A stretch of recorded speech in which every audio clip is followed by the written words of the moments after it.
Running champion, this is first last student from Government College of Technology. இன்னைக்கு சென்டமெண்டல் டார்ஷன்ல gate 2005ல கேட்ட problem பார்க்க போறோம். நம்ம கூட டெக்னிக்கல் சாம்பியன் சீஜன் இருக்காரு. என்ன கேட்டிருக்காங்க? The two shaft AB and BC of equal length and diameter D and 2D are made of the same material. They are joined at B through the shaft coupling, while the end A and C are built in cantilevered. A twisting moment torque is applied to the coupling if TA and TC represent the twisting moment at the end, A and C respectively.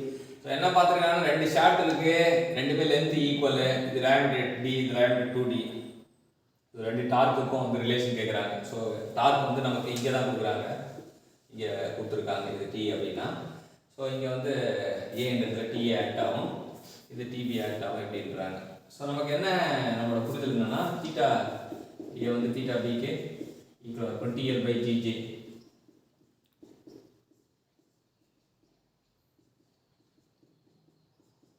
அப்படின்றத நம்ம எடுத்துக்கிறோம். So same material அப்படின்னா G காணாம போயிடும், same லென்த்னா L காணாம போயிடும். ரெண்டு D by J தான் இருக்கும். ஆனால் ஜேல என்ன இருக்குன்னா டி பவர் 4 இருக்கும். இங்கே வந்து டி பவர் 4 அப்படின்னா இங்கே வந்து இங்கே டிஏ டிசி பி இல்லை, இது எல்லாமே சி பியில் தான் நம்ம வெளியே கொடுக்குறாங்க. அப்போ DC by 2D power 4, 2D power 4னா 16. ஸோ நமக்கு என்ன அப்படின்னு பார்த்தீங்கன்னா DA DC by DA equal to 16. அது ரெண்டு ஆப்ஷன் இருக்குது 16லேயே. ஸோ டிசி பை டிஏ போட்டோன்னா 16 வரும். ஸோ இதுதான் வந்து ரைட் ஆப்ஷன். ஸோ இது ஒரு சிம்பிளான சம் தான், ஒன்றும் பெரிய ரகசியம்லாம் ஒன்றும் கிடையாது. மைண்ட் வந்து திங்க் பண்ணணும், மைண்ட் வந்து திங்க் பண்ணணும், ப்ராசஸ் பண்ணணும், ஒரு ஸ்டெப்பு ஃபார்வர்ட் பண்ணணும். வெறும் தீட்டா ஏ பை தீட்டா பின்னு தெரிஞ்சால் அது ஒரு ஸ்டெப்பு, ஆனால் தீட்டானா டிஎல் பை ஜிஜேன்னு தெரிஞ்சால் அது ரெண்டாவது ஸ்டெப்பு, சேம் மெட்டீரியல்ன்றது மூணாவது ஸ்டெப்பு, சேம் லென்த்ன்றது நாலாவது ஸ்டெப்பு, ஜேனா டி பவர் 4 தான் ஆகும் அப்படின்றது அஞ்சாவது step. So when we move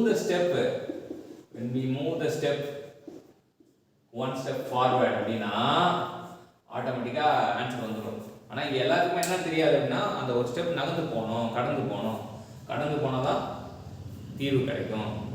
பிரச்சனைக்கு தீர்வு எப்போ கிடைக்குன்னா ஒவ்வொரு படியாக கடந்து போகணும் அப்படின்னு.